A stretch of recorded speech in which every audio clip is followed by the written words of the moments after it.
Hi there, and welcome to Hearthside Blog. My name is Michelle. I'm the author on this blog. I've been working on creating videos of my blog entries to make them more accessible. Getting closer to being caught up now, so I'm into the spring of this current year. It's August, it's summer, sunny here now, so a little bit putting my head back into that framework, but this is still fresh in my mind at least, so that makes it easier. And the topic that I'm talking about in this entry is the idea of VAR, or Heathen Springtime.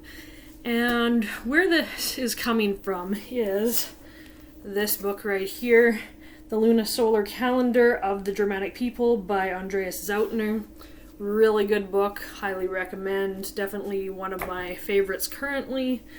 But I hadn't seen the idea of VAR before. Now, normally the way that I see heathenry and the Lunisolar Calendar and the seasons within heathenry, there's only the two seasons. There's winter and summer, not fall and spring as in the more modern Gregorian sense of the calendar. So obviously there are changes that happen throughout the year, but usually I see it as historically it would have been divided into the dark time and the light time, the winter and the summer. Summer is the growing time, the winter is the stagnant time where you're sort of retreating indoors into your homes and into your halls, and it's a more introspective time, whereas the summer is when you go out, do things. The Vikings would have gone on raids or expeditions. The farming happens. Any sort of disputes would be mostly settled then because people would be traveling between places. But the idea of VAR to me is interesting. And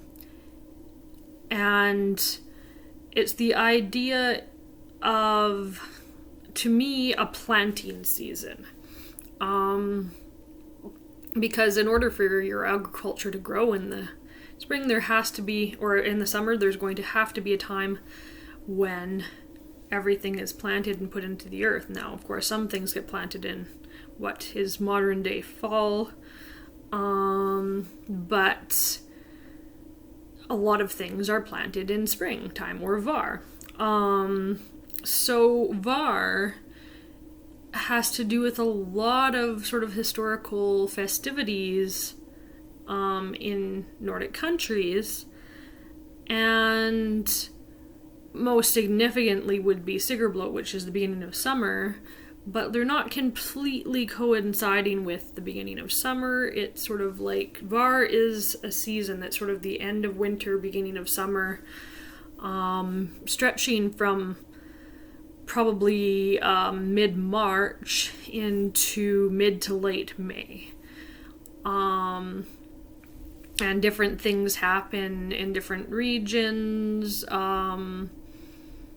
The cranes fly back, I think it's Sweden. You're starting your beer that's going to be ready for midsummer. You're doing sort of charming of the plow type rites in order to bless the field. So there's lots of different things that are going on here. So let's just examine quickly what VAR is, and then this is the beginning of a series of a couple blog entries that I wrote about different things that happen this season, Sigurblot, etc., etc. So this one's just sort of like the welcome introductions, this is VAR type post. So what is VAR and what does this have to do with heathenry? Is there such thing as the season of spring in modern or historical heathen practice? Some modern heathens follow sort of a wheel of the year type model for reckoning seasons and holidays, which lends itself to having a 4-season year. Other heathens follow the more historical lunisolar model like I was talking about before, and the majority of scholars seem to think that this year model had only 2 seasons. However, there is some evidence of a possible third season, which is called Var, which coincides with modern concept of spring. Now, there's value in exploring the idea of Var in history, etymology, as well as modern practice, even if we don't want to associate it with our own practice or adopt it as part of our own practice. But being aware of it is really interesting, so here we go. The 3-part year is described in Zautner's book, and it says, from the Bronze Age and the early Latin period, we already have the first hints of a tripartite year, which is a year with 3 parts. They had words for winter, spring, and summer. Fall was unknown to them. In the Latin original text, Tacitus uses the term ver as name for the season early in the year. Since the terms Lent and spring are younger in the history of linguistics, it can be assumed that this season was named Var in Old Norse, which is still used in Scandinavian languages today, and etymologically related as well. So the word Var is still used for spring in Norwegian, Icelandic, and Swedish. However, I want to dive a bit more deeply into the etymology, because that will give us a better idea of what the meaning is behind the season. So the word Var comes from the Proto-Indo-European root Vorscher, which I may or may not be pronouncing right because I don't speak Proto-Indo-European, but that would be my best guess of how it's, because it's W-O-S-R. The same root trickled into Latin-based languages as ver. However, the meaning was slightly different in the Germanic language family to the Romantic language family. In Romantic languages, we get words like the French vert and Spanish verde, meaning green.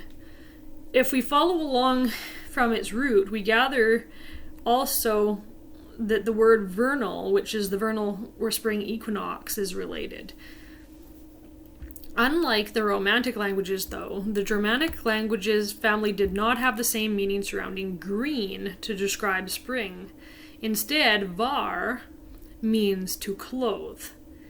So this may seem a little bit strange at first, but I think it actually makes a lot of sense. These countries are farther north, and spring might not have been very green for them. Instead, the snow is melting and the ground is muddy. As to why the word means to clothe, then we follow along in the etymology and we realize it's actually talking about covering something up with soil. So this completely checks out with all the Nordic rites that we're looking at for this time of year. They often have elements of planting or charming of the plow type rituals. So as such, Var can be seen as the planting season. So for the Nordic people, and for myself in my current region in Canada here, it makes sense to connect Var more with the planting season rather than the season of much greenery, because that will come later on. So historical sources show that it was likely that a 3-part year was practiced as far back as the Bronze Age, at least in certain areas. But it was seen as isolated and not a general practice of all Nordic peoples historically. So you can choose to use Var in your own practice or not, up to your discretion. I still follow primarily the 2-season year. However, I do see the start of summer, Sigurblot, is about the time of planting. So I guess that Var to me could be like a sub-season within the 2-season model. The purpose of this is just to explain the concept of Var, Heathen Springtime, because I want to go into talking about in the next few videos and in my blog about Sigurblot and other festivals associated with this time of year.